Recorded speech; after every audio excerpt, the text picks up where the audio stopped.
এটি ছিল মহাকাশে দীর্ঘতম সময় কাটানোর প্রথম বড় রেকর্ডগুলোর একটি।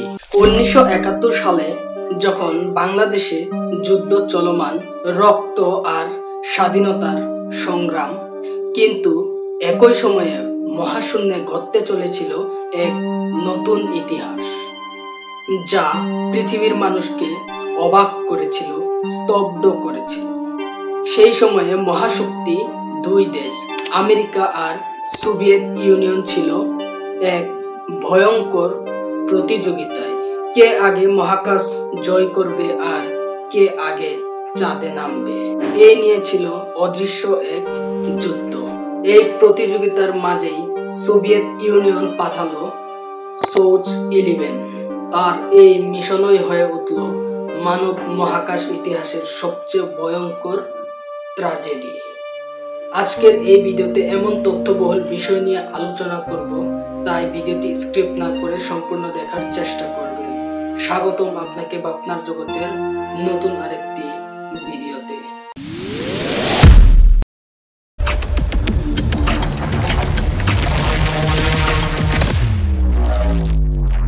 (1971 সালের 6 জুন সোয়ুজ 11 উৎক্ষেপণ করা হয়। লক্ষ্য ছিল পৃথিবীর প্রথম মহাকাশ স্টেশন স্যালুট 1-এ গিয়ে বৈজ্ঞানিক পরীক্ষা চালানো। 3 জন সাহসী মহাকাশচারী ছিলেন এই মিশনে: জর্জ ডবরভস্কি, ব্লাডিস্লাভ ভলকভ, ভিক্টর পেটসায়েভ। তারা সফলভাবে স্পেস স্টেশনে পৌঁছে যান এবং সেখানে 23 দিন অবস্থান করেন। এটি ছিল মহাকাশে দীর্ঘতম সময় কাটানোর প্রথম বড় রেকর্ডগুলোর একটি। তারা নানা পরীক্ষা নিরীক্ষা চালান, রিপোর্ট পাঠান, এমনকি সাধারণ জীবনের মতো খাবার, ঘুম সবকিছুই পরিচালনা করেন। মনে হচ্ছিল এটাই হবে সোভিয়েত মহাকাশ কর্মসূচির সবচেয়ে বড় সাফল্য। 23 দিন পর 29 জুন তারা পৃথিবীতে ফেরার প্রস্তুতি নেন। সোয়ুজ 11 ক্যাপসুল ধীরে ধীরে পৃথিবীর দিকে নামতে থাকে। সবকিছুই তখন স্বাভাবিক মনে হচ্ছিল। গ্রাউন্ড কন্ট্রোলও কোনো বিপদ বুঝতে পারেনি। কিন্তু অবতরণের কয়েক মিনিট আগে ঘটে যায় অকল্পনীয় এক বিপর্যয়। ক্যাপসুলের ভেতরে একটি ছোট্ট ভেন্টিলেশন বাল্ব হঠাৎ খুলে যায়। এর ফলে ভেতরের বাতাস দ্রুত মহাশূন্যে বেরিয়ে যেতে থাকে। তখন মহাকাশচারীদের গায়ে কোনো স্পেস স্যুট ছিল না, কারণ সে সময়ের সোয়ুজ ক্যাপসুলে একসাথে 3 জনকে বসাতে স্যুট ছাড়া উড্ডয়নের নিয়ম ছিল। মাত্র কয়েক মিনিটের মধ্যেই ভেতরের চাপ শূন্যে নেমে আসে। তারা হঠাৎ নিঃশ্বাস নিতে না পেরে সংজ্ঞা হারান।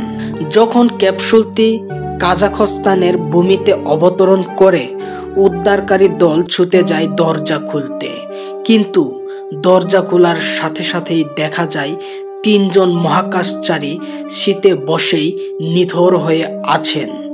চেষ্টা করা হয় তাদের পুনরুজ্জীবিত করার, কিন্তু তখন অনেক দেরি হয়ে গেছে। এভাবেই সোয়ুজ 11 এর 3 মহাকাশচারী হয়ে গেলেন পৃথিবীর কক্ষপথে প্রাণ হারানো একমাত্র মানুষ যারা মহাশূন্যেই মৃত্যুবরণ করেছিলেন। এই মর্মান্তিক দুর্ঘটনার পর সোভিয়েত ইউনিয়ন বড় ধরনের ধাক্কা খায়। কিভাবে এই লিক হলো তা নিয়ে ব্যাপক তদন্ত হয়। পরে জানা যায় সেই ছোট্ট বাল্বটি আসলে প্রেসার রিলিজ সিস্টেমের অংশ ছিল, কিন্তু ভুলবশত সেটি অবতরণের সময় খুলে যায়, আর সেটিই হয়ে ওঠে মৃত্যুর ফাঁদ। এই ঘটনার পর থেকে আর কখনো কোনো মহাকাশচারীকে স্পেস স্যুট ছাড়া মহাকাশযানে বসতে দেওয়া হয়নি। আজও সব দেশেই এটি কঠোর নিয়ম। 1971 সালে বাংলাদেশ স্বাধীনতার জন্য লড়ছিল।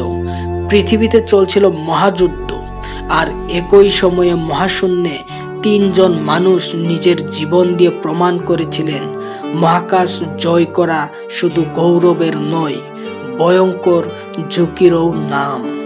সোচ 11 এর ক্রু ডব্রোভস্কি, ভলকভ ও পেতসায়েভ আজও ইতিহাসে বীর হিসেবে স্মরণীয়। তারা আমাদের মনে করিয়ে দেন, মহাশূন্যে ছোট্ট একটি ভুল মানেই মৃত্যু। কিন্তু একই সঙ্গে তাদের আত্মত্যাগ মানব জাতিকে আরো নিরাপদ মহাকাশ ভ্রমণের শিক্ষা দিয়েছে। হ্যালো বন্ধুরা, ভিডিওটি কেমন হয়েছে তা অবশ্যই কমেন্টের মাধ্যমে জানাতে ভুলবেন না, এবং ভিডিওটি যদি ভালো লেগে থাকে তাহলে অবশ্যই অন্যজনকেও শেয়ার করে দেখার সুযোগ করে দিবেন, এবং নতুন নতুন ভিডিও পেতে চ্যানেলটিকে সাবস্ক্রাইব করে পাশে থাকা বেল আইকনটি ক্লিক করে রাখবেন। ধন্যবাদ সকলকে।